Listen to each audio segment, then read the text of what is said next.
MenothJohn. And I'd like to welcome you. First of all, let me take just a moment to thank you for allowing me back into your homes.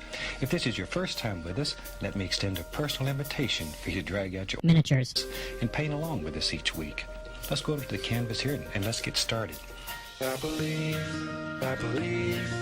every day's a good day when you paint. I believe, it'll bring a lot of good thoughts to your heart. I believe, every day's a good day when you paint. I believe, it'll bring a lot of good thoughts to your heart. Let's build a happy little cloud. Let's build some happy little trees. There you go. You start out by believing here. You can almost paint with anything. All you have to do is practice. There are no limits here. You start out by believing here. Oh, yes, ladies and gentlemen, that was the less than fully smooth fade out of the audio there. The I Believe soundtrack that we've all come to know and love. Ladies and gentlemen, it is Sunday night, and that means that it is all right, and we are back and better than ever. It's the return of the Painting with MenothJohn, your Sunday night addiction. And with me, of course, I have the co-host with the most, Mr. John Spencer. Say hello to the brush heads, Mr. John Spencer. Hey, brushheads, how's it going tonight? God, it's good to be back. You know, I'll tell you what, John, sitting here doing the pre-ramble with you, it was an awful lot of what the hell's going on. I couldn't remember how to do this show. I almost forgot to take a piss before we started the show.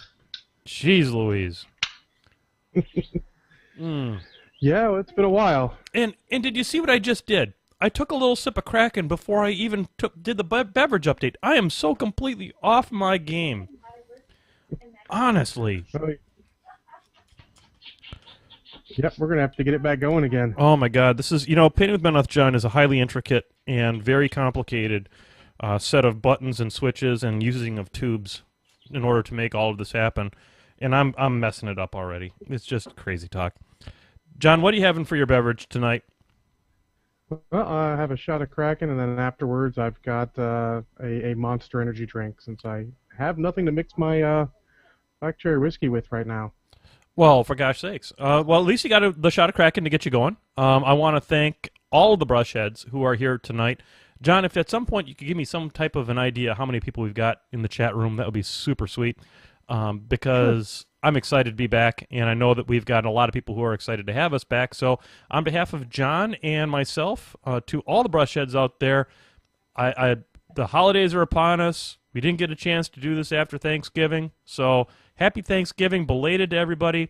And hey, Ron. Ron. So, the picture of you is not updating again, and we're kind of aware of that. We had that problem a little bit during the pre-ramble, and now it appears to be back kind of. It did a little bit of a jump there for a second. We got now we have a more concerned looking John, which is very interesting. Cheers to you, L. Marshall. Cheers to you, Boiling Point Bob. Point Bob, I got to talk about Boiling Point because he is one of a newer player. And we really, really welcome the newer players here on Painting with MenothJohn. Now you're updating there, John, so that's awesome.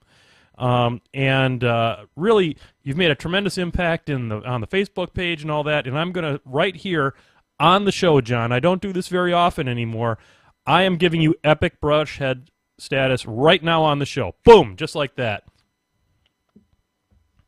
Damn. Can you feel the energy, John? There you go. Can you feel it? Absolutely. Absolutely. Can you smell what MJ is cooking? To anyone. Yes. No. You heard that. Exactly. There's been a lot of people that have gotten epic brush head status, and then of course we have Edifo, who has ultra double secret brush head status. But you've got the epic brush head status, and you can work up to it, and we'll see. I think we're going to see you at SmogCon there, Bob. So, hey, this one's for Boiling Point Bob. Woohoo, Ron. So, John, we have 2 hours left on the Teespring. That would be awesome. Yes, we do. And we have tipped over the 25 shirt limit, which we're pretty excited about. They would have printed anyway, but now that's like actually profitable, which is pretty cool. pretty excited about profit, and we're super excited that that's going to happen. So the cool thing is, John, everybody that ordered one is going to, in the United States, and I apologize to my international listeners, all the ones from the United States are going to get theirs before Christmas. That's really fantastic. Oh, cool. Yeah, super, super excited about that. So it'll be a little bit, you'll be able to, on Christmas morning, you can wake up and you can open it up and find my face right there on your boobs or your chest or wherever else. So your wife is into it tonight. Yeah, she's playing, and the bird's on her finger. Now the bird is on this part of the microphone. That's got to be amusing. very exciting for the people who are on the online game that she's on. So I think it's WoW right now. Actually, I can't tell. I've never played WoW, and I'm pretty glad I don't. So I want to just give a couple of shout-outs here. First off, I want to give a shout-out to Greenleaf Terrain. Greenleaf Terrain provided me some amazing pieces of terrain. Funny enough, they do terrain. Go figure. Funny that. Yeah, they provided me this cool little house, and I think I posted a picture of it up on the Facebook site. It's like, it says MenothJohn's Painting Studio open and all that kind of stuff. It's amazing. There is a better than average chance that there are plans of making an entrance for the show or beginning for the show that'll be like Mr. Rogers' Neighborhood, where I'll like put the camera flying through with the music and stuff. It'll be super sweet.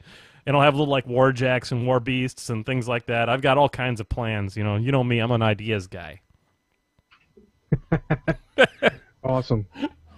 And then also Belinda Librarian and I are talking about doing setting up a manger scene using Warmachine and Hordes figures and probably a whelp for the baby Jesus. So I'm thinking the one that's got the beer bottle in his hand, because that's just, as sacrilegious as a guy can get. Go all the way. Don't do half measures. Just lost all of our listeners south of the Macy-Dixie line. I'm not south of the Mason-Dixon line. No, I said I lost all of them. Yeah, exactly. There you go. So, yeah, okay. I'm going to be... I got some cards and stuff from Greenleaf Terrain. I'm going to go ahead and put up their address and email and stuff like that on the old site-a-roo so that people can get on there. And he's in Canada. He does a lot of the terrain for the Chain Attack streams.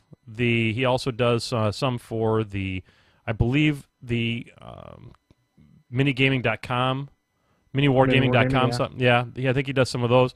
It is absolutely beautiful stuff, and I you can't put a price on it, but he does, and it's awful sweet. So I think that with that, I think we have probably a very important guest, and he's here for Discount Games Incorporated, John. And I think that we all look forward to when we have a spokesmodel here at Painting with MenothJohn to help talk about Discount Games Incorporated, your source for miniatures if you can't get them at your LGS. So without further ado, this one's kind of famous. His name's Vivian. Vivian was an original member of the Tata Creel, and it appears that, let's see if it comes back. And we're streaming again. Now, my experience with this is if I just keep on talking, that it just kind of fixes itself. So I'm just going to keep on going. So, ladies and gentlemen, let me bring on Vivian for Discount Games Incorporated. Vivian. Hi, I'm Vivian, and I am an impaler. So you could tell because I've got a very fancy, javelin thing. And could somebody please tell me what this is all about? These streamers in back, is that supposed to help make it fly more true? That's my only guess. But anyway, you can get an impaler, or you can get 7 impalers, like you can see here. Everybody should have 7 impalers, and you can get all of them at Discount Games Incorporated. So, I'm Vivian, I'm an impaler. I'm not as big as a Mountain King, but you'd have to buy a couple of me in order to get the $50 free shipping at Discount Games Incorporated. Now, hey, I got a secret for you. I'm going to come up close here so you can hear. All right, so Pink Mountain King doesn't know I'm doing this, okay? So don't tell him, because he's kind of started a union. And we're all supposed to clear all of our appearances on the show through him. So don't tell Pink Mountain King, but tell Discount Games Incorporated that Vivian sent you. So, but don't tell Mountain King. It's a union thing. Don't get me in trouble. Because I know where most of you live. Because I've sent you shot glasses. Or MenothJohn has. But don't tell Big Mountain King. Because it's a union thing. Anyway, so if you need models like them fire eaters or whatever the hell they're called, or the Highwaymen, or Braylon, and whatever her last name is, Female Troll 2, whatever, you should go to Discount Games Incorporated and order a few of them so you can get the free discount on the shipping. There. So back to you, MenothJohn. Thanks, Vivian. I really appreciate you being on the show here for us, and I know that the brushheads will be ixnay on the Mountain King A, and we'll not be talking to him about the any potential union violations for showing up on the show without pre-releasing your questions and whatnot. So there you go. John, you have a few things to say about a mystery challenge caster that Cindervale tossed your way, and while you do that, I'm going to switch over to the painting cam so I can actually do something that this show is allegedly about, and that's painting. Fair enough. Well, as most of you brushheads know, I put the red away for a while. I want to play Circle for the new year. I've been trying to get them going for a while. Just I was always concerned whether I wanted to play them because, I've got Banian and Bowie locally who are playing Circle, and a couple other guys. Didn't want to overload with Circle, but the Chain Attack guys, I was talking, they answered my question. They said, you should just play what you want. Don't worry about what the other guys are playing. Just keep playing what you want and go with that. Love those guys. So I chose to play them, and I figured I'd have Cindervale challenge me to a caster, as seems to be a standard for us. And then I would get the brushheads, you all, to vote on a second caster for me, and then I'd choose a third one just so I had a little bit of variety in case I ended up with, the bottom of the barrel. And in case you end up with in case you end up with a 3 tournament sort of scenario at something. True. So luckily I ended up in half of the bottom of the barrel. Cindervale, unsurprisingly, challenged me to Mosar, which I was expecting. I've played Mosar before. He actually owned him. He's one of the few casters I actually owned at that point. Did that make you salty when you were given him? Do you see what I did there?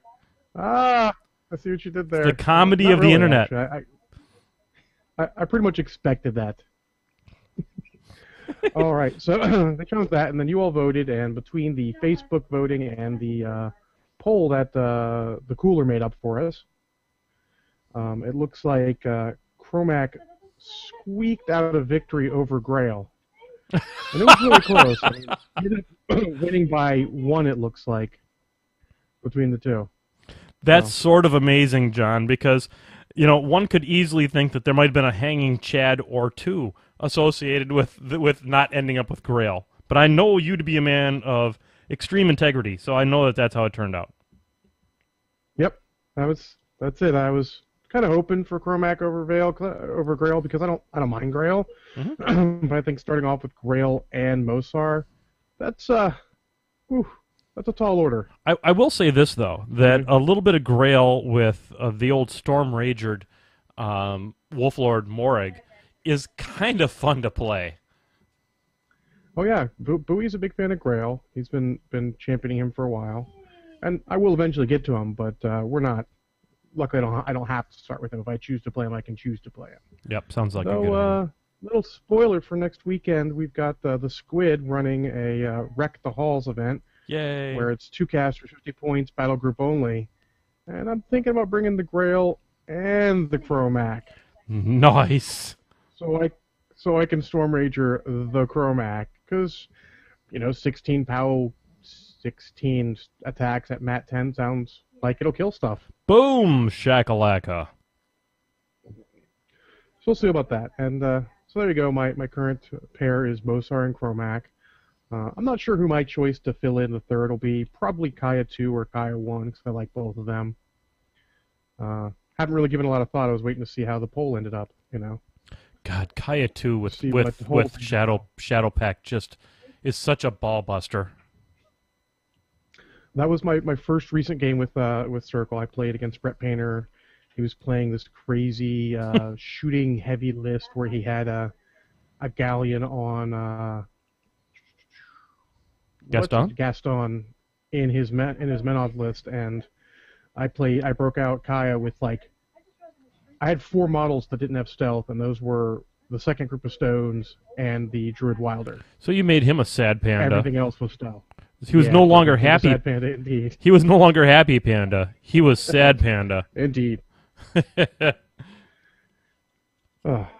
there we go. I will. I'm going to put a thread on the User Minis forums,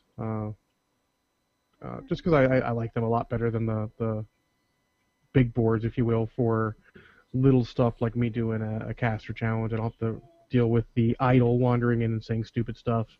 You usually get a bit better comments there. And I'll detail the 5 games I've already played with Mosar, which, if you heard in the preamble, I'm actually 4-1, and I've been playing him into every single drop I can. Tell us what that list is, John. We talked a little bit in the preamble, and for those of you who don't know what the preamble is all about, if you are lucky enough to have some time on your Sunday evening and want to tune in, I mean, we do about 15 or 20 minutes before we start the show, we kick on the stream and just kind of hang out. And John and I do our planning of the show during that time, and we BS a little bit. We put some bonus items in there that you won't get ever anywhere else because we don't record it. So I highly encourage you to turn in the pre-ramble, and then you get the whole. We'll sell you the pre-ramble, but we'll give you the whole damn show. You just got to hang out. Just got to hang around. Yep. Anyway, so what was that Mosar list, John? That you we talked a little bit about you perhaps sharing that with the brushheads here on Painting with MenothJohn. Sure. So it's a list we like, and it's Mosar the Desert Walker, and his battle group is a Warpwolf Stalker, Getorix, and a Pureblood Warpwolf. Mm-hmm. Then I've got a unit of Shifting Stones with the Stonekeeper, a single Gallows Grove, a max unit of Skinwalkers with the Alpha, and then the Nis Hunters. And that comes in exactly at 50 points. Man, that's a nice list. Because it can hit things plenty hard, and it's got a lot of other that's a good list. I like that list a lot. Yeah, it's been pretty good. It only fell down against a Menoth list, which isn't surprising. It's not really an ideal drop for Mosar since his feat does absolutely nothing. Yeah, Protectorate and Warmachine in general is a toughie there because you do lose your feat. But I've dealt with that for years with old Sevi 1 not having a feat against half the game. But in the right situations, there's enough advantage a particular caster might have in order to kind of overcome that nonsense. Yep. And like I said, so far it's been doing pretty good. I've learned a lot in playing it a couple times. Man, Mosar, he can do some work as long as he's willing to get up there and put a little threat on himself. Because he's got a POW 13 Spray 8. It's pretty good. That is good. His weapons got erosion. His melee weapons got erosion, right? That he gets the extra die damage. Yeah, but trying to stay away from that because he is only Mat 5, so. Yeah, it seems Rat like 6 is a little better. I like to stay getting within 8 inches potentially is okay, but getting melee not so much. Seems like you're gonna have a bad time. Yeah, so I've been enjoying him.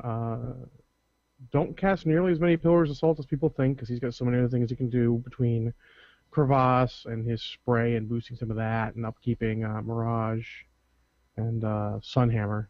Sunhammer is sneaky good.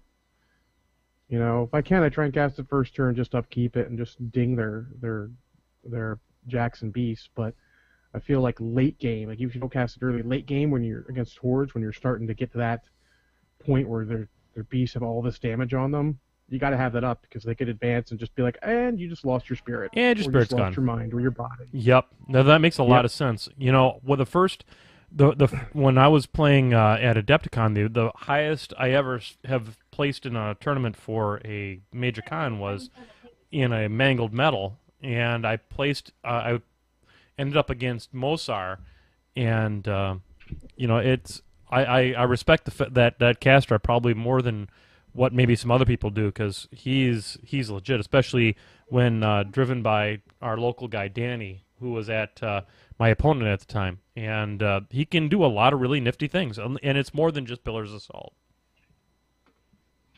True. I honestly, I feel if he was either not quite as squishy or his feet was better, even just a little bit better, he would be top tier. You don't find a lot of Fury 8 casters, especially not ones who could get 9 Fury to spend potentially, because he's got maltreatment. Take that chain attack with your F list, with your F caster. So I'm going to talk just for a second here, buddy, while I'm painting said bear, that you may see a red-handled brush in my hand right now, and these are the Games and Gears Ichiban Synthetics, which I'll try to hold it correctly for the camera here, so you can actually see the wording on the side of it. And on the last show, I talked a little bit about the Ichiban Pro Line series, which are the black-handled ones, and those were part of the Kickstarter. And Lonely Monk, who is friend of the show, an amazing guy. The reason I love him so much is he's like one of the few guys that plays this game that's older than me, and he said, you got to try the synthetics. And I am a huge fan now of the synthetics. I actually kind of like them better than the Pro Line Sable brushes. And they tend to hold their tips really, really well. That sounds dirty, and I don't mean it to be. It didn't sound dirty until you said something about it. Well, okay, well then I made somebody laugh, I think. And you know what? This bear's got a lot of detail on it. He's got a uvula. Can you believe it? He's got a uvula back. I didn't need to know. Yeah, he's got a uvula back there, and I'm going to have to paint that uvula. I just like saying uvula. Anyway, so, but the Pro Line brushes, the synthetics, the Games and Gears Ichiban Synthetics. This is a #1 that I'm using. It holds its tip really, really well, and I really am enjoying painting with it. So, I don't usually buy things from overseas, John, and I have to tell you that it came quickly. They've got an overseas sort of paint shipping policy where if you buy a certain number of pounds, I don't know what pounds are. It's like metric money, I guess. And they give you the free shipping. So it's amazing. I'm a huge fan of them. Until I can get Winsor Newton Series 7s here in the United States, I'm all in on the Games and Gears line, I have to tell you. So, sweet. Yeah. So that's a list that you like. We're at 723. We're a little bit ahead of the curve here. Before I just say, let's go do FlippityBloops, what's our inventory like on FlippityBloops, John? Oh, even with me taking some out of the old, we've got a fair amount for today, and then we still have a ton of older ones. There's a lot of these that might take a long time to answer too for the older ones. Do you think we ought to just launch into it a little bit early? Sure, let's hit it. FlippityBloop. Oh, wait a second. No, I gotta pour some. God, I'm so freaking out of touch here. I gotta get myself some more Kraken here. How you guys liking the bear, by the way? Super mega ultra epic brush head Edifo did the fur on him, and then he just kind of ran out of time. And I'm loving him. Hi, how you doing? Maybe someday I'll be a spokesmodel, but for now, I'm just gonna sit here on the paint table while he pours some Kraken. There. It's looking good. I put him. I just posed Porca up on him just to kind of see how he'd look. I may never play another model as long as I live. It's so beautiful. If I could have Berka drive an Earthbreaker, it would be the best thing ever. That would be awesome. Oh my God, that'd be so good. But, yeah, Earthbreaker and anyone else would be awesome too. So I'm honestly not having Thor makes it not quite as good. Yeah, true. But I'm thinking that Borka 2 kidnaps Thor and brings him along, because it's like an attachment. Maybe for like two more points, you can always take Thor. That'd be awesome. Anyway, so On as far as is for the bear here in Ed Defoe. Let's have a hearty FlippityBloop. Hey, Ron. Ron. Ooh. God, I love rum. Rum is so good. Anyway, FlippityBloop. All right. Here's one from last week that Boiling Point Bob, who just left the chat room, popped on me during my Facebook updates. Good night, homeboy. Which, if you guys like those, jump on Facebook. Let me know that you like them. So every time we have a weekend off, I can do more of those. It was actually kind of fun on my part. There's another one coming too, because I'm going to be heading to Amsterdam for business in January, and then there's going to be another one when I go to SmogCon. So there's going to be a couple of them. Make sure you give the love to the co-host, because that's not easy. He really worked his buns off to get those things ready. So good job, John. Thanks. All right. Now his question is, what chance of a clusterfuckapalooza at SmogCon? I would say that it is relatively high. The only thing we've got, I mean, I've started to have some very brief conversations with the community, and I mean by very brief, it's like I think I saw a post by somebody that thought it was a good idea, and guys, honestly, I'm not going to bring my podcasting rig as compact as it is because I can fit it into a single Sable Army transport. I just don't think I can bring it with for a vacation that's going to be 10 days long.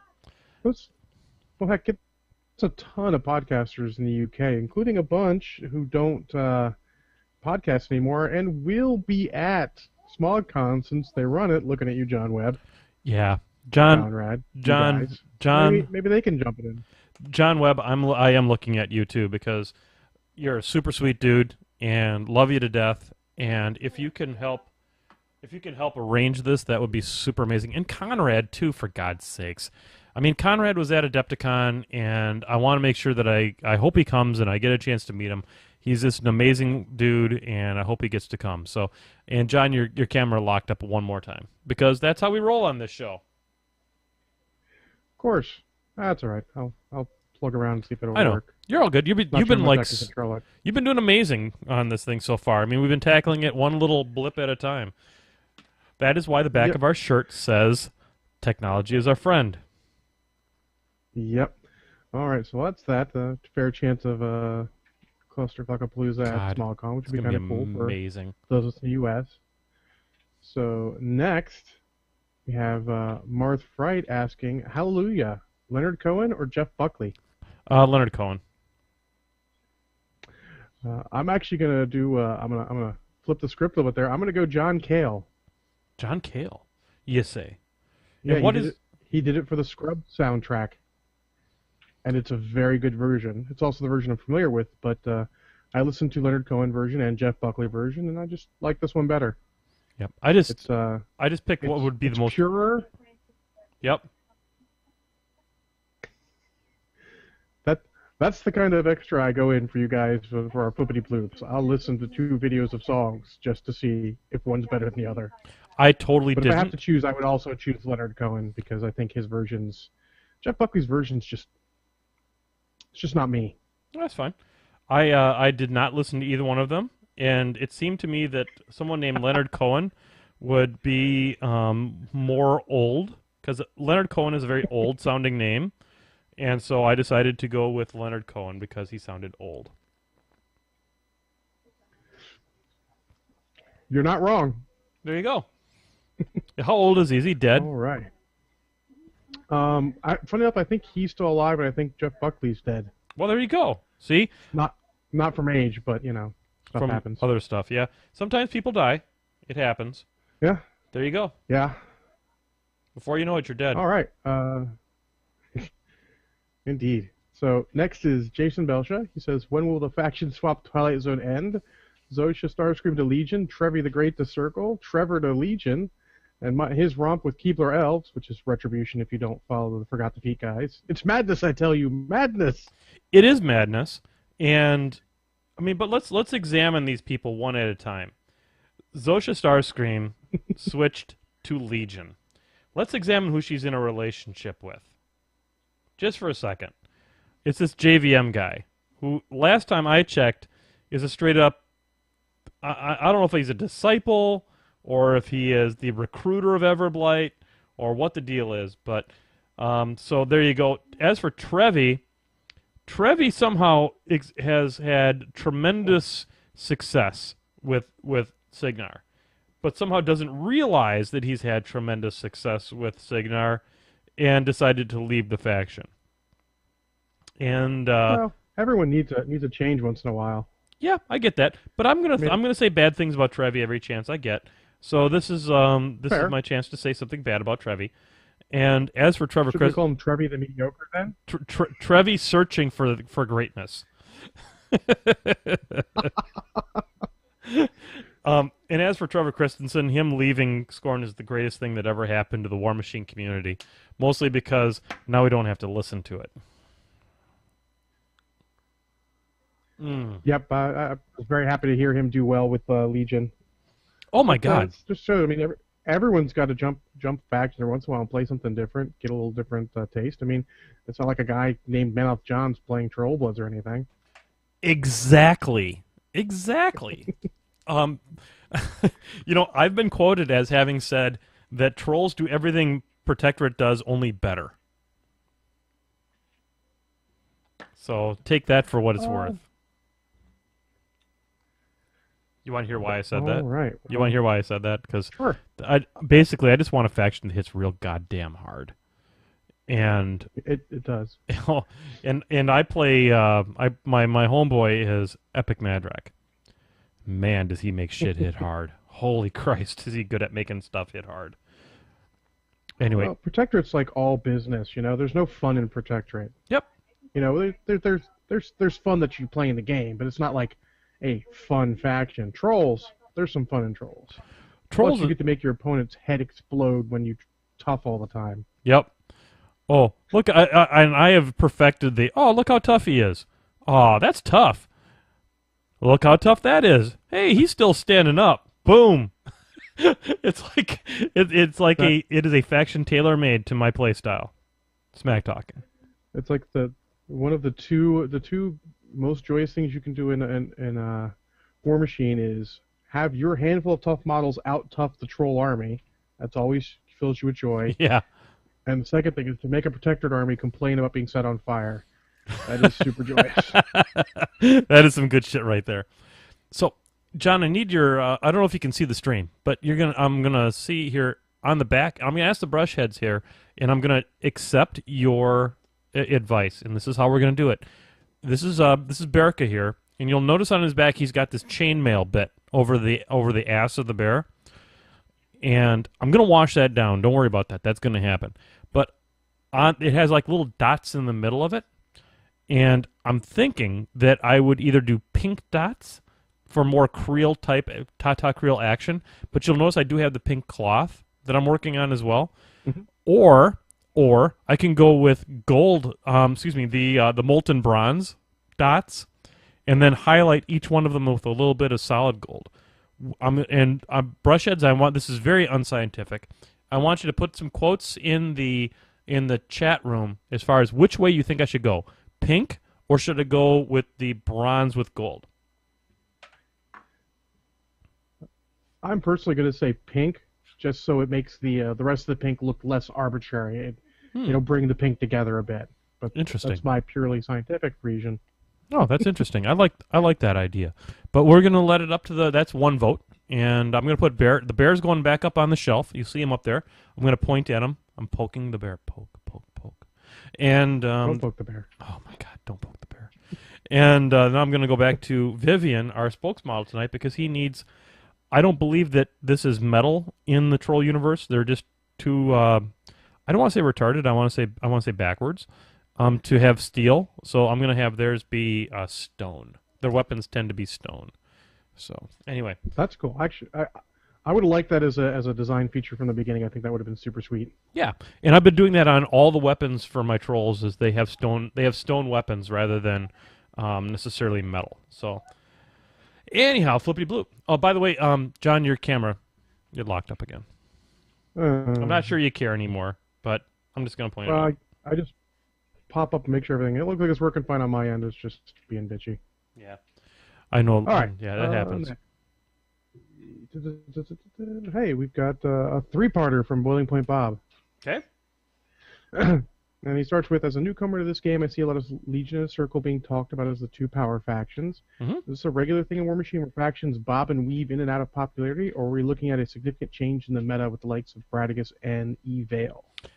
I'll start off with that. I'm gonna say yes to both, and it's really is the Warmachine meta does change quite a bit, Bob, between from time to time, and really what it boils down to more often than not is where is Steamroller headed, because a lot of times Steamroller scenarios will take advantage of certain strengths and weaknesses of different factions, and that will end up causing some meta shifts. However, that being said, Bradigus is a big deal, and World War is a big deal. And I think that Bradigus is one of those casters that's going to join the fold for at least a little bit of time here until it's solved across in a large way. And I don't know that there's anything right now out there. Maybe it'll take a book to resolve the Bradigus World War list, but I think that is a list that will join the Evale theme list as something that's going to make a significant long-term splash in the meta. So, John, did I capture your thoughts as well, or what do you think?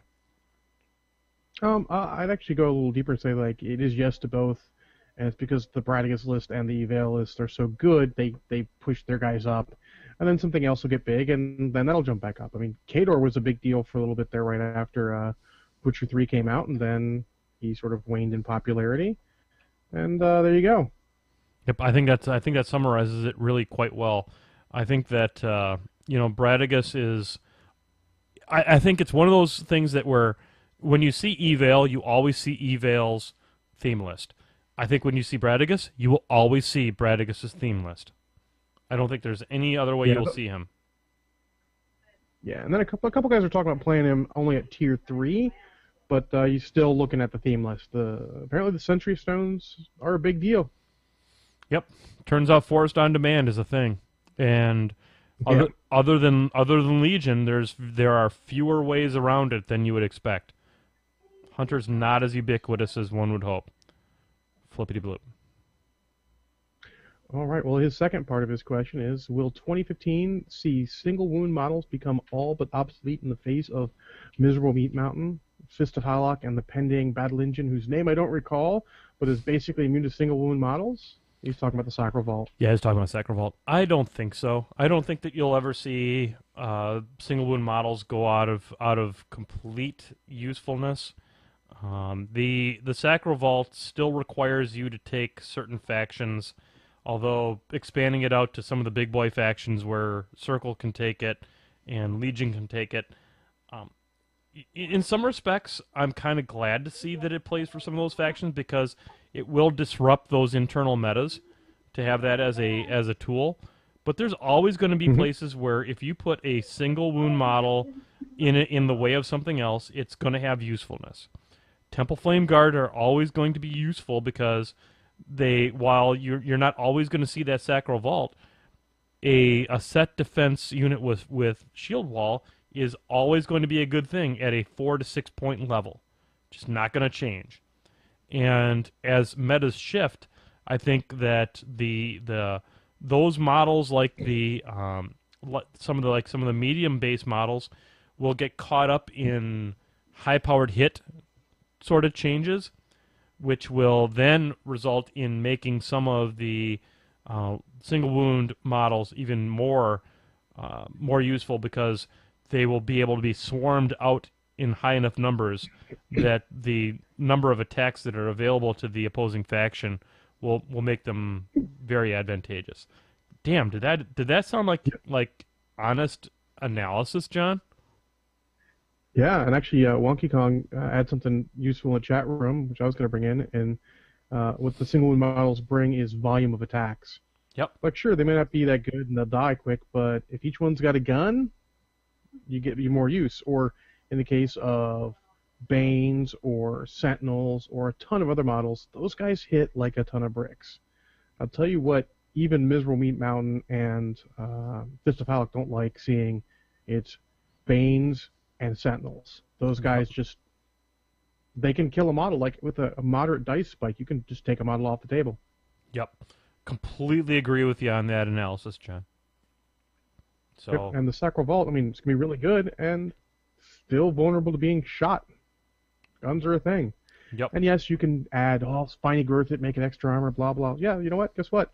Now you're spending more resources on that 9-point model, making it, a 12-point model or what have you, just to keep it in the game. Yep. And then it's got to do more work to make it worth it. So then, it's going to be good, but there are ways around it. Single models never go anywhere. Soulstorm is a thing, and it has been for years and years.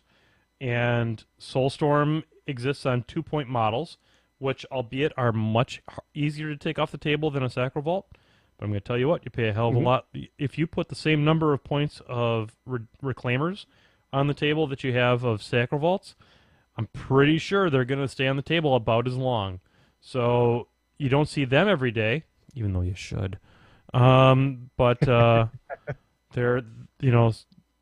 I think you'll see them for a while, but I think that they will compete with other things at their point level.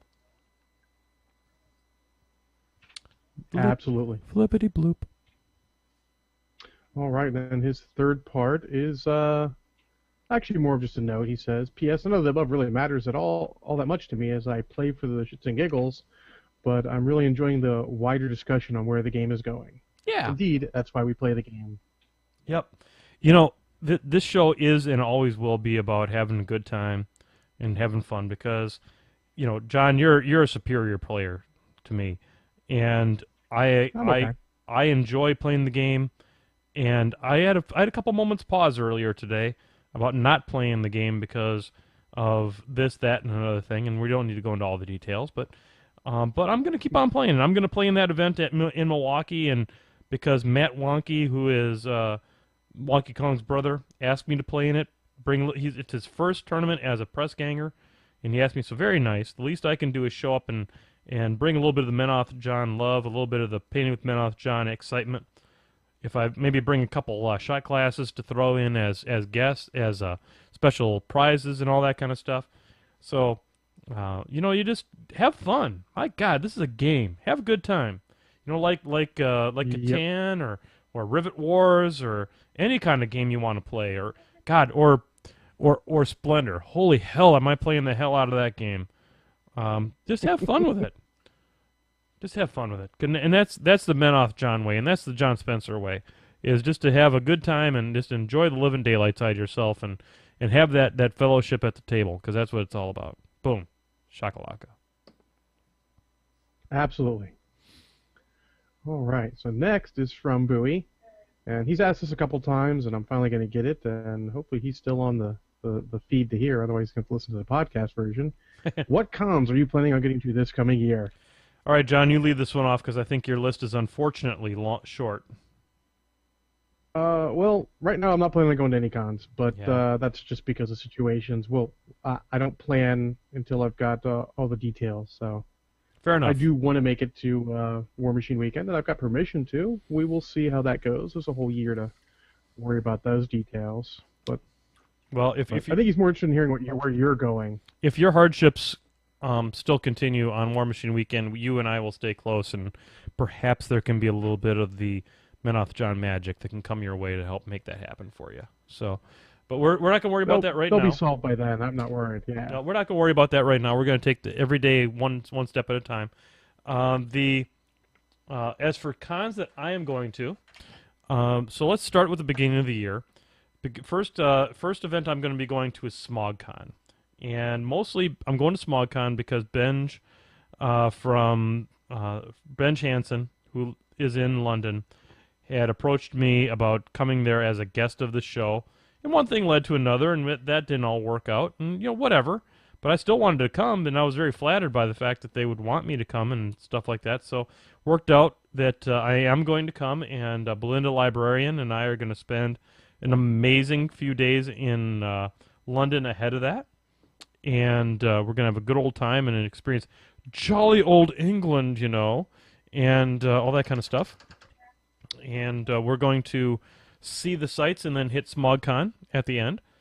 After that, then I am going to be at Adepticon, which is in the greater Chicago area, mostly because it's a commuter con. I'm going to put my face cam on while I talk about this kind of crap. So it's a commuter con for me because now with the movement of the convention to just about 40 minutes from my house, I'm planning on hitting that one. And we have an old man tournament scheduled for that one. We also have an old man tournament scheduled for the SmogCon adventure as well. So the Senior Pro Tour will be hitting SmogCon and Adepticon. And Travis, who is super amazing, Dark Legacy on the forums, you may know him as an Infernal, is kind of runs Adepticon, and he actually got it in the basket in the whole 9 yards. So it's officially official, and I'll be there for that.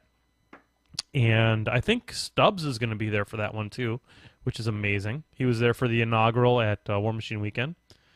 And then, yes, you can get a Greenleaf. You can certainly get a high five at Adepticon. In fact, you can get a hug, and it'll be super awesome.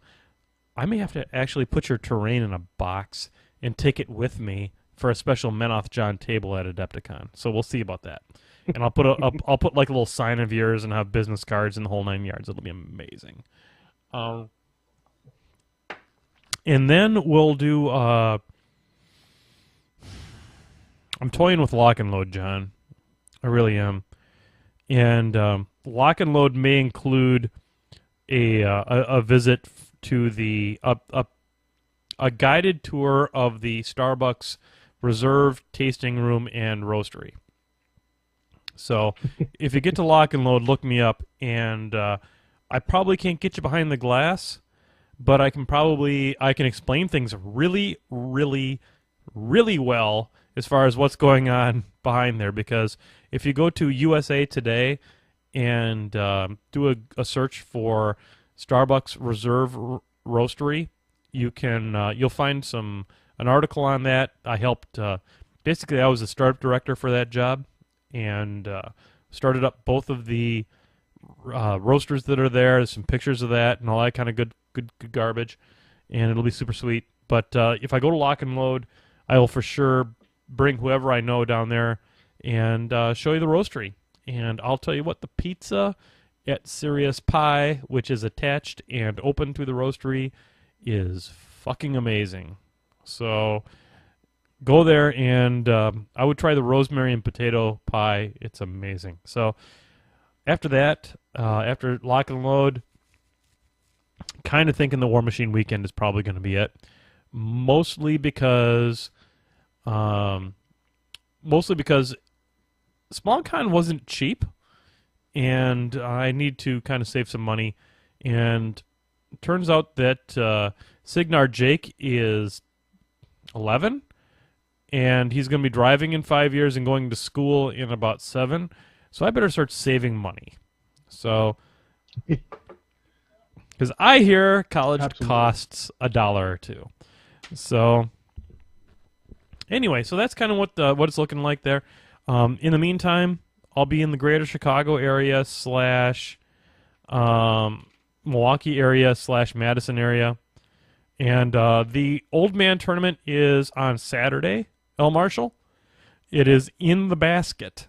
It is, if you search for Warmachine events, you will see a Senior Pro Tour event, and it is there. It is limited to 16 people, mostly because I'm unwilling and too crotchety to go through the bullshit associated with expanding it out larger. But, and I didn't, I'll be very honest with you, Travis was so good about setting this thing up at the last minute, and I wasn't going to press my luck to ask him to expand it out to larger numbers of tables so we could have multiple flights going on simultaneously. The idea is to not make this thing last 132 hours because old people like to get naps, and that would cut into my nap time, and I'm not comfortable with that. So there you go. That's right. I'm not sure Marshall's old enough to qualify. I think he's still another year or two away. Yeah. So, I mean, stop on by. You can get me a drink if you want. I'm comfortable with that. Exactly. I think that's what he's looking at. Yeah, stop on by Saturday. Bring me a drink. I'm all good like that.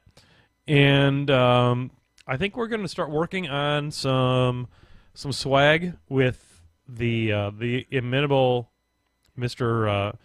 Oh God, I'm having a brain fart now. Our favorite graphic designer from Use on Minis. Oh God, Nigel. Jesus, I remembered it just in time. We're gonna get Nigel to probably work on something for us because we want to make this a participation thing. Carl and I are working on a bit of a manifesto as far as the Senior Pro Tour is concerned. There will never be anything prestigious about the Senior Pro Tour. There will never be a Senior Pro Tour sort of invitational or anything like that. It's just a bunch of guys getting together who are old and who are going to play the game the way it's supposed to be played, who are just throwing it down and having a good old time. And I'll probably bring a bottle of the People's Kraken again because the People's Kraken was highly enjoyed at the first one, and we're just going to have a good old time. So I think I've talked enough about that one, John. What do you think? Sounds good. I'll update mine when I've got more details. God, I wish I wanted to paint more, John, but I just don't. I may just leave the camera up like this for the rest of the show. Fair enough. Mine apparently just updates every once in a while and then stops again. It's kind of funny. That's all right. The key to the whole show is watch the John actually move. I changed things a little bit with my I move it up and down, and I've mirrored it so it's flipped now just to see how it updates in there. John, what does the back of our shirt say on the latest Teespring? Oh, technology is our friend. Is our friend. Yep. So, by the way, just in case you haven't heard from the pre-ramble, there's about an hour and a half left on that.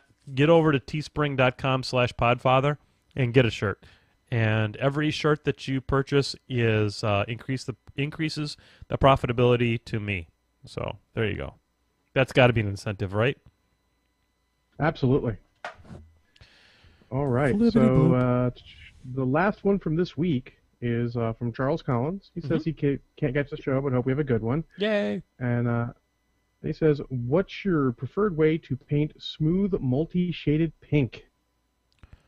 Holy shit! Smooth, multi-shaded pink? I don't have any idea. I suck at pink, and so I decided to make an entire army of pink. So I will tell you what I do, and I'm not good at it. But so here's what I start off with, and we'll start off with this. I've been watching a lot of MST3K, so I'm gonna say, hey, Still Store, capture this. This is a Badger airbrush product. It's called Lust Pink, not to be confused with Matte Lust Pink. And it is because every time that you buy a bottle of Matte Lust Pink, you get a like on your Facebook. And I start off with that, and then I go to a really ancient bottle of Tentacle Pink, which you can't buy anymore.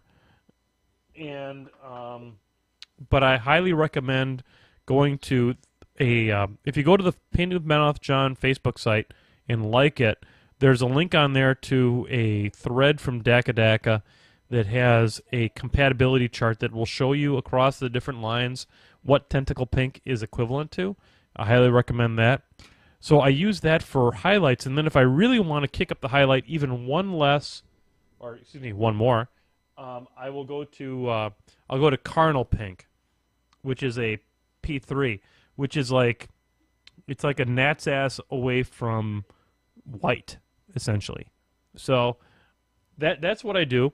And when I'm talking about the bear here, on this white cloth that you see here, I'm probably going to come back with where there's some highlights and stuff. I'm going to come back with the Tentacle Pink, and then I think right on the cloth edges, I'm going to take and put a little bit of that Carnal Pink on there just to give it that little pop.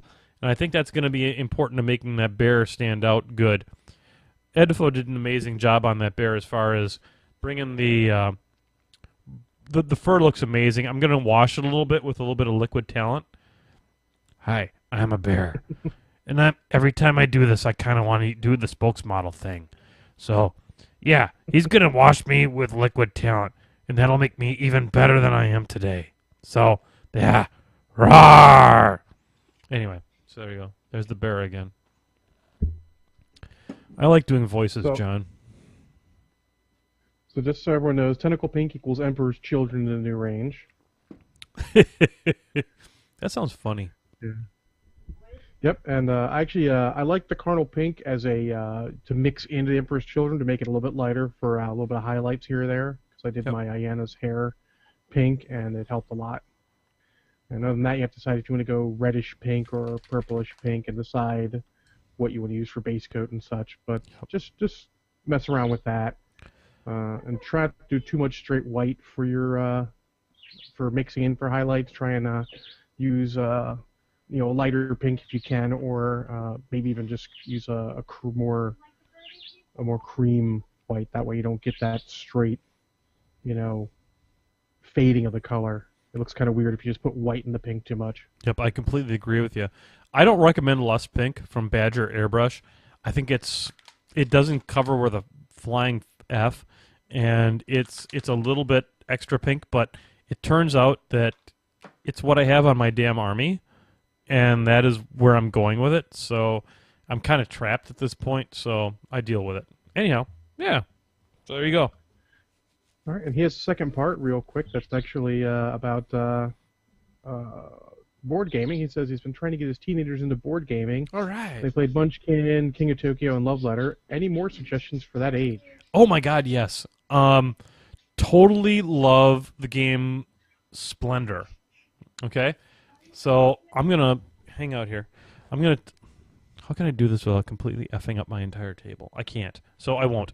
Okay, so there is a game called Splendor, and if you've got teenagers, it opens up a tremendous number of games that are available to them. So Splendor is one. It's a game where you have chips that are like poker chips. They're like heavy. They're really, really well constructed, of different colors, and you're buying cards off of a tableau that is 3 high and I believe it's 5 across, 5 or 6, I can't remember. And you are buying victory points, but essentially when you buy a card, what you're doing is you're buying a jewel that you'll be able to use, which is like a chip that you get to keep. So you're building an economic engine, which is super sweet. So it's got those kind of deck building mechanics to it, but it's also got the victory point mechanic. And my 8-year-old can play it, my 11-year-old can play it, my girlfriend plays it, I play it, I love it. I got introduced to it by Jason Kotz at Warmachine Weekend. It's an amazing game. The other one I would recommend, right off the top of my head, is it's a game by Days of Wonder that Captain Hook gave me. Didn't give it to me, but he introduced it to me at Warmachine Weekend. It's called 5 Tribes. And 5 Tribes is amazing. And what's awesome about 5 Tribes is that it has literally a half a dozen scoring mechanics in it. So as the game goes by, it continuously shifts all the different your camera updates are for head bobbing, John. I love that. But you look very concerned right now, which is super awesome. And 5 Tribes is really amazing. It's super fun. Once again, it's another game my 8-year-old plays, my 11-year-old plays, I play, my girlfriend plays. We all love it, and it is so much fun. So 5 Tribes is great. King of New York is great. I like that. I've been playing that a lot. So those are the new ones that I've been playing recently. Kind of an oldie but a goodie, John, that I bought from Danny Goodner, who unfortunately had to sell quite a few of his games, is I bought Elder Sign. Oh, Elder Sign. I have not played Elder Sign. Elder Sign I played Arkham Horror. Yep. Which is the more complicated version. Yep. Elder Sign is Yahtzee with H.P. Lovecraft, which should get you all warm in your nether places just by hearing that, because it is on tabletop, didn't they? Yeah, and it's super fun. It is Yahtzee. So if you're into a game that has very low randomness, it's probably not going to appeal to you. But it's super fun, and I know my kids will get into it. Also, my kids like to play Rampage, but I think that the teenage demographic is probably going to push beyond that, so I wouldn't recommend that. I think the ones that I recommended. John, do you have any board games you would recommend? Actually, I always like recommending the granddaddy of introducing people to the modern era of board games. I know where you're going. Settlers of Catan. Yep. It's not like the best game ever, but it teaches them the beginnings of what they're going to use in all later board game. Yep. Trading cards, looking at multiple victory conditions. So it's a good game. It's usually not that expensive, and you break it out, you play it a couple times, and you put it away. Thumbs up. Yep. Ticket to Ride falls in that same category. Mm-hmm. Yep. So I highly recommend that.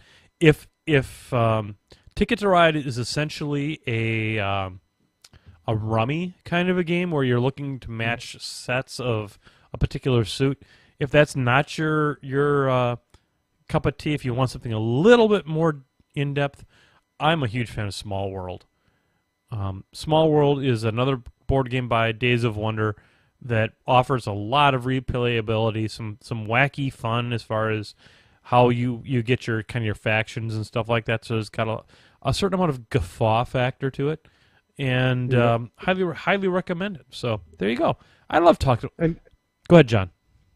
And jump on YouTube and take a look at all the crazy stuff on tabletop. He reviews so many games. You might find something there that you think your teenagers will like. Yeah, that's where I'm getting introduced to so many new games. Just watch the tabletop episodes. So and they're hilarious to boot. Don't tell my son, but he's getting Betrayal on the House on the Hill for Christmas. I keep on telling him that it's out of print and that I can't get it. So he's getting that for Christmas. And we also got Crossmaster, which is based on the Wakfu anime. And my kids both love Wakfu. And so they're getting Crossmaster and 2 expansion sets for that as well. So they're cool. Crossmaster is a tactical board game that is based in the Wakfu universe, which is these kind of chibi anime guys that are, and I can't recommend the anime enough. It is an amazing anime. But the board game should be pretty fun, and they played that on tabletop also. Yeah, and Cindervale's a big fan of that too. Yep, super sweet. You know, the table. I'm a big fan of Will Wheaton. I know some people don't like him. I like him a lot. I think he's done a great amount of good for the board gaming community with tabletop. And watch those videos. They are amazingly well done, and they teach you the game. And every game that I've bought off of there, I am better at running that game because of having watched that show. Absolutely. Cool. It's super sweet. Yep. John, is it time for us? It is time. Yes, it is. So I'm going to get another shot of Kraken because I'm not quite hammered enough.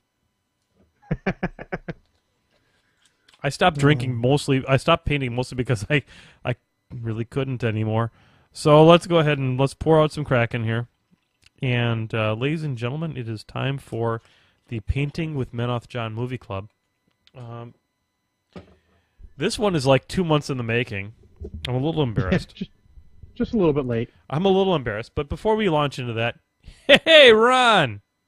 Ron. Takenoko looks amazing, and I'd love to try it sometime. Someday I'll buy it. It's got a panda and a gardener in it, and bamboo and shit. Fun. Yeah, it looks amazing.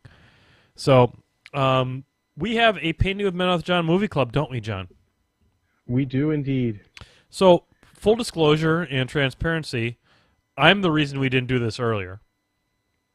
Mostly because I suck, and I didn't actually watch the show. It's called... It's a little show. It's fairly obscure, wouldn't you agree, John? Yeah, a little obscure. Yeah. Not many people have heard of it. Braveheart. It's not well known. stars a guy nobody's ever heard of called Mel Gibson, who was a thing before he went completely fucking insane. That's true. That's true. He was in a lot of good movies before he went crazy nuts. Yep. You may know him from Mad Max. You may know him from The Road Warrior. You may know him from, Lethal Weapon. Lethal Weapon I was was hoping we could get the Christmas movie. Lethal Weapon was freaking great. It is. The first one. God. Yeah. Actually, they're all pretty good. That series actually holds up pretty well. You know, I have a theory, John. I think that anybody that starred in Lethal Weapon went completely insane. I think they were handing out stupid juice at Lethal Weapon filmings, because Danny Glover went completely nuts in the other direction. Then Mel Gibson went crazy, go nuts. So there you go. Yep. So back to Braveheart. Yeah, thank you for that segue, John. You're welcome. So summarize for us the plot, John. Well, the plot follows William Wallace as he basically we'll get the couple minutes in the beginning out of the way. His father's killed with his brother in a fake meeting with Edward Longshanks. Is that right? Yeah, that's right. Bit. Yep. But they're fighting. They wanted to fight for Scottish freedom. And then fast forward, he's taken in by his uncle. He learns a lot of stuff. Comes back. He doesn't want to get involved. He's like, I don't want to get involved in this. Nope. I just want to sit back and be happy. He finds a woman. Yeah. And then stuff happens, and he ends up getting involved. Yep. Against his wishes. Yep. And turns out to be a very good leader and helps them fight for Scottish freedom. There you go. So, to be fair, caveat with this movie, if you research it a little bit, it is not very historically accurate after a point. There's a point where it stops being historically accurate and apparently pretty much goes a little crazy. So, I had not read that part about how it's not historically accurate until after I'd watched the movie, and I was like, I'm sitting here going, wait a second, Scotland just voted to stay as a part of England. Wait a second, if William Wallace was a thing, how the hell did that happen? Well, plus, I know a little bit about Robert the Bruce beforehand, and I'm like, that doesn't jive with what I heard. And granted, maybe what I'd heard had been wrong. Turns out what I heard was right, and this was a little wrong. But I'm okay with the movie taking some artistic license with stuff. So Robert the Though Bruce they should be a little more. Robert the Bruce is kind of an asshat. But he isn't actually. He tried to not be an asshat, but he was an asshat nonetheless. In the movie, absolutely. His real life version apparently was much cooler. Okay. But they said, don't worry about historical accuracy. That's not necessary to have fun with this movie. In fact, it'll make you have less fun with this movie. Just love it for great battle scenes, solid acting, and a pretty engaging story. So it seemed as though, from the battle scenes, as far as they're concerned, it seems like the Scots had not quite figured out what the Americans would later figure out, which is you don't stand next to each other and then run at each other. The Americans figured out, no, get in the woods and, hit them from behind. True. Remember, this is a lot earlier, though. Good point. My recollection. Good point. It's before gunpowder was really a thing. I mean, the Chinese will tell you gunpowder was always a thing, but it's before gunpowder was in common usage, let's say. Yeah, well, the Chinese were way over than the other side of the damn planet, and so getting gunpowder over to England was not real high on their priority list at the time. No. So yeah, it was a good movie. It had some really good battle scenes. I recommend it. Mm-hmm. There's not much to say without giving away, I guess, major plot details. Well, John, when we do this, the movie club, the expectation is that the brushheads have done their homework, and and the spoilers are kind of in play at this point. So I think I will just kind of put this on the podcast here. If you don't want to hear spoilers at this point, all of a sudden Chain Attack Trev hosted us. Anyway, like an hour late. Anyway, so if you don't want to hear spoilers about Braveheart, first off, you shouldn't be like me and actually have not seen the movie already. Secondly, go F yourself. So there you go. So we're going to talk spoilers. Yep. Yeah, I was all in favor of... I was kind of sad that this was not completely a true story because I was kind of on board with this guy. He was amazing. Yeah, it was good. I mean, and it had just enough realism throughout it that you're like, yeah, this is cool. It paints a good story that you could believe happened more or less. Yeah, it wasn't like crazy talk. It was pretty reasonable. I mean, the horse out the barn or whatever off the top floor into the lake was a little. Yeah, but that's a good way to get yourself killed. But. That was totally cinematic, though. That was pretty amazing. Yeah, it was a great scene to see. That's the thing. I don't mind when a movie takes some liberties with the story to make it look cool. Yeah, no doubt about it. No doubt about it. I just felt bad for William Wallace. Dude got shat on constantly. Yep. Every time he turned around, his dudes were fucking him, and that was bad. Yep, and he just wants Scotland to be free because he's sick of the English being douches. He was ridiculously altruistic, and I think that got him into a wee bit of a problem. But man, I was so sad when his lady bought it because she was hot. Yeah, I was surprised. I wasn't expecting that, and then like, oh crap. Yeah, all of a sudden she's dead. You know? Yeah, because people spoil the movie, but they didn't never spoil that part. I mean, let's be honest, it's 18 years old, something like that. Yeah, if it's a day. 19 years old at this point. So yep. It's spoiled. So, but it's got good battle scenes. Standard medieval sort of politics going in the background. But good time. I enjoyed the heck out of it. Yep. For the brushheads who are in the chat room, I would like to get a out of 10 stars. We'll go stars for the chat room, but we're obviously gonna grade this on the Kraken scale because it's the shit that got us all famous and whatnot. But fame is a relative term. Anyway, so True. John, what do you grade the Braveheart? I believe it's called the Braveheart. On a Kraken scale. I'm going to give it one shot of Kraken. Agreed. And you're probably only taking that early in the beginning as the story's building. Agreed. Once it gets into it, you're like, boom, straightforward. Yep. All bought in. A lot like Gladiator. Just not quite as good as Gladiator, but it's that same style of movie. It's and a very just as historically accurate. What a great parallel. Gladiator, if you like Gladiator, I think you're going to love this movie. I really do. And it doesn't feel like it's 3 hours long. It doesn't feel like it's 3 hours long once it gets going. No. That first half an hour-ish, 45 minutes maybe goes a little bit. Yep. I'm down with you. But even then it keeps you in. You're like, oh, where's this building to? And then it takes off. Yep. We're seeing some 8.5s out of 10. We're seeing a 5 out of 5. We're seeing some really good scores here in the chat room. Really appreciate the brushheads. 7 stars. Used to be 9 for me. 4.5 out of 5. Nobody has any fucking idea how many stars we're actually using on this thing. It's a very arbitrary scale. Whatever anybody wants to use it. That's how we are here at Painting with MenothJohn. That's what I want to know. So I'm going to give it 1 star also. I mean, 1 shot of Kraken also.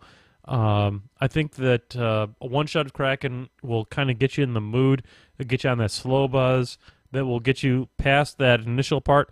But, man, every time you turn around, he's just getting screwed. And it's got a very... If you like Game of Thrones, you are going to friggin' love this show. Because it's the same show. It's just got different people in it. Now, they're not dying horrifically. Yeah, okay, well, we got... Not all of them. Some of them are, but... Leave it to Bowie to put 7.7556892345 as a score. All right, we've already established you're a nerd because you're watching this show, okay? We've already established that. So, but you watched Conan the Destroyer also, didn't you? I did. I'm like, I'm done doing what I'm doing for the day. I got some time.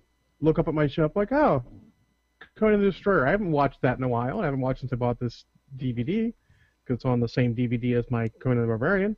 Bam, let's put this in. And then Grace Jones happened. Oh, where to start? Yeah, it's a terrible movie. Where do you want to go with it? Where's that? Positives. I really, really, really like the way they handle magic in this. Okay. It's all understated. Yep. I mean, you got Mako as the magician again. How can you go wrong? It is a good low fantasy setting. Yes, and they handle the magic well in it. The action scenes are, God, if you're a kid, those action scenes are awesome. If you're an adult and you've seen kung fu movies, those action scenes are kind of mediocre. Turns out that this is Xena the Warrior Princess escalated up to 11. It's the obvious inspiration for Hercules' legendary journey, Xena the Warrior Princess. Even the Scorpion King movie with The Rock fits right in this. So it's fun. And eminently fun. Exactly. So right now my two boys and I and Belinda Librarian are watching Xena. And Xena is the most campy ass bullshit whatever walked the face of the planet. It is amazing. And Conan the Destroyer fits right in that same category. Yep. I will say, a couple of the fight scenes where it's just Arnold and another guy, there's one sort of middle-ish of the movie, actually a pretty good fight scene. That may be the best fight scene in the movie. Other than that, it's got some funny lines, it's got some cool visuals. Yep. And it's just, but it's a terrible movie. It's horrifying. It's horrifying in the same way that some of the other movies we've had. I mean, Battle Beyond the Stars. It's a terrible movie, but it's entertaining as shit. I would actually say this is a worse movie than Battle Beyond the Stars. Oh, I agree with you. Because if you show someone this, and they're like, "Hey, do you want to see the original?" They'll be like, "I'm in the right mood, sure." And then you watch the original, you're like, "Wait, what? No, those movies aren't related." Just because they both have a character named Conan in it, they're not related at all. Oh my gosh. You know, as I sit here, John, I'm realizing the fact that your picture is more or less static, and I'm somehow supposed to be entertaining people with my frickin' face here, drinking Angry Orchard, and not painting. But somehow we call this Painting with MenothJohn. Imagine that. Yep. You painted for a while. Yeah, whatever. It is what it is. I'm having a good time. Brushheads appear to be having a good time. I'm having a great time. Oh, look at you all animated and stuff now. You're moving again. Oh, yay! Yay! So my rating, I actually thought long and hard what to rate this. I'm going to give it 3.5 shots of Kraken. But you know what? Have as much as you want. Yeah. It cannot make this movie worse. It's just going to make you enjoy the campiness of it more. So it's one of those movies you put on the background. You and your buddies are doing something else. You watch it and you're just having a good old time.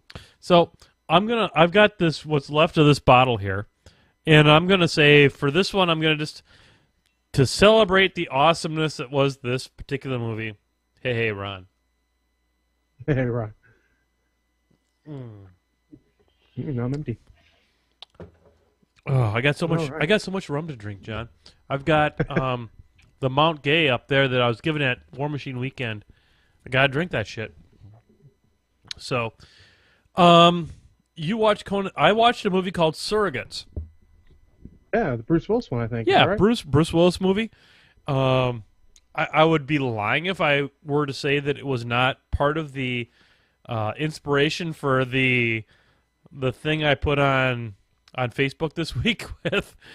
I'm trying to learn Photoshop, and I'm paying $15 a month to have Photoshop and Illustrator and all the creative suite from Adobe. So I'm trying to explore it a little. Jesus, I knocked my microphone all over hell there. Trying to explore it a little bit and figure it all out. And Belinda Librarian brought it up, who is the significant other of MenothJohn.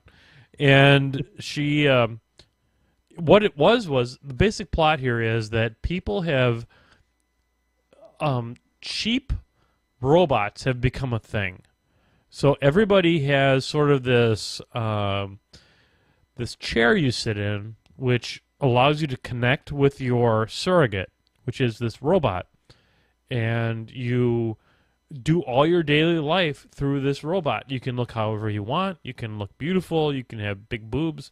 You can have a ridiculous penis or whatever you want to have, and you get to live your fantasy essentially. And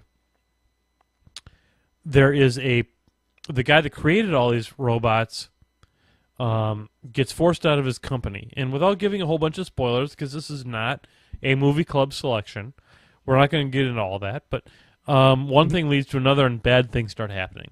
And Bruce Willis pulls off a role that reminds me an awful lot of his role in The Fifth Element. And he's a cop, and he has to investigate all this nonsense. It's kind of Blade Runner meets Fifth Element, which is an amazing combination. So I sound way more drunk than I think I am. And I think it's because I stopped painting a long time ago. Anyway, so Surrogates is it's available on Amazon for like $3. We rented it. I enjoyed it. I'm going to give it a solid one shot of Kraken. Oh, cool. Cool. You, however, experienced something called Dracula. I have to move my super glue to see what his name is. Dracula, the Dark Prince. Yes. It's apparently it's like a 2013 sci-fi or direct-to-video movie. It was on YouTube, and I'm like, what the heck? Everyone likes a little bit of a random vampire movie once in a while. I'll give it a shot. I had some free time. Oh, where to start? Well, which Dracula cliche do you like? Because this is sort of like, it reminds me a lot of the Dracula Untold that came out this year, at least what I've heard about it. I avoided that movie. So it's like the whole, Dracula was really a good guy. He fought for his country, and he was a prince, and then stuff happened, and he becomes a vampire, and it's set sort of in times like 100 years later or so. Okay. And it's pretty much from there, knowing that that's the setting, just add your cliches. There's a chick in it. No, they capture the chick. Is he gonna end up looking just like his lost wife? Yeah, pretty much. But you saw that coming a mile away. You're like, oh, she got captured? I know where this is going. Every time something happens, you're like, I know where this is going. Predictability was its long suit. Yeah, there's one point in the middle of this movie, which the biggest actor in this movie is oh crap, my brain just stopped. Is your brain stopping? I just want to point out that your brain stopping is still way the fuck better than my drunk ass brain right now. It's Angelina Jolie's father. I forget his name right now. It's not working. Oh shit, John Voight. John Voight. Yeah. Woohoo! I came through with something. Yay! He's the biggest actor in there, and he tries. His accent is terrible, but he tries a little bit. He doesn't phone it in so much as just not inspired, let's say. And other than that, it's just every cliche just thrown at you. But in the middle there, he's a big he's a Van Helsing, and he's a demon hunter, as they call it, and they have this big fraternity of demon hunters, and they meet with some other demon hunters. I'm like, oh, this could go interesting. And no, it doesn't. It just keeps going on the same old path. You're like, oh, awesome. Hey, John, have you seen? So in the end, have you seen John Carpenter's Vampires? Unfortunately. Oh, that's a great movie. It is not a great movie. I'm sorry. Oh, we're gonna have to do that as a movie club. Oh, you maybe watch it again? Maybe get a different opinion? So I watched. I actually met one of the strippers from the hotel scene in real life. That's all I'm gonna say. Fair enough. So I have seen that. Not a fan. I do think it is probably better than this movie, though. James Woods is phoning it in less than John Voight was in this. But yeah. So this is pretty much cliche-palooza. Add a cliche here, another cliche there. Pretty much. It has a little twist at the end that maybe you won't see coming, but yeah. I'm gonna give this a new low for me. I don't think I've given everything quite this low. 4 shots of Kraken. Holy shit. And probably there are better things to do with your time. Oh my god. Hey, on the bright side, it is free on YouTube to watch. Mine was dubbed in Thai or some such crap. I don't Vietnamese, one of those Asian languages I can't tell. Definitely not Chinese or Japanese. So yeah, where does this compare to what the hell was that version Turkish of Star Wars? Yeah, Turkish Star Wars. No, the Turkish Star Wars is on a different level. Because that movie, this is actually made by an American company. They're trying to make an at least normal movie, and it's what you expect to see on sci-fi. You're like, oh, if I said this is a sci-fi movie, you're like, oh, that makes sense. So, John, I'm looking at my picture here on the camera, and I've got like these rosy cheeks and this rosy nose. I fucking became Santa during the course of this podcast. I am Santa, and y'all gonna get some shit in your stockings. I'm just gonna let you know right now. Just letting you know. Unless you're a brush head, and then you're gonna get amazing shit in your. But drunk Santa is a thing. There you go. Anyway, so Drunk Santa. Yeah. So Dracula, the Dark Prince, I'm going to say is probably 4 shots of Kraken, like you said. And then I'm going to say, Yep. I'm going to direct you all to Pluto.tv. Pluto.tv is the greatest thing that's ever happened to my life outside of Belinda Librarian, because that's a save right there. And going to say that you can watch Mystery Science Theater 3000 on Pluto.tv. And if you go to YouTube, which is where you will find youtube.com/MenothJohn, you will also find a entire playlist of all the Joel Robinson MST3Ks, and it is amazing. So I highly recommend all of the Joel Robinson episodes of MST3K. They're available on YouTube, and also Pluto.tv, which is the home of the Turkey-thon, or whatever they call it. On Thanksgiving they always play all of the MST3Ks. It's a beautiful thing. Get there, see it. Holy shit, John! I shouldn't have had as much to drink during the course of this podcast as I had tonight. Probably not. I cannot form words anymore. What the hell's up with that? Holy I think you're doing okay, shit. all things considered. Holy cow. This is terrible. And here I am on podcast land, doing whatever it is I do. And my God, drink less, John. I need a training montage. You drinking shots of Kraken. Need to build back up. I really drank more than I should have tonight, and then this show happened. But I hope you all have enjoyed it. Hopefully they did. John, I've had a marvelous time. Thank you so much for being my co-host with the host. And I can't even get that out properly anymore. Yeah, I need some Starbucks. Thank you very much, Bowie. Really appreciate that. I'm going to try and figure out how to get the music going here. And we're going to click that, and we're going to play. And we're going to see how this goes. And we're going to... there it is. MenothJohn. And, of course, I clicked the wrong one. So we're going to go ahead and cancel that. And we're going to do this one over here. Because somehow I have the... There we go. You know, once I hear those sounds, I know it's okay to stop the show.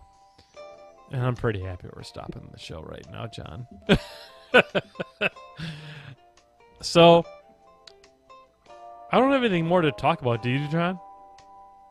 Nope, I think we're good. All right. Well, I'm gonna stop the show now then, because if I don't, I'm probably gonna say something really wrong, and I'm going to thank you, John, for being the co-host with the host, and I'm gonna thank all of the brush heads out there for listening to this crazy ass crap that I call a show. We're gonna be back next Sunday, cause for some reason, and you know, it's painting with MenothJohn, and next week we'll paint more than I did tonight because I drank too much early in the show. So, painting with MenothJohn. Good night. Good night. This is a terrible show.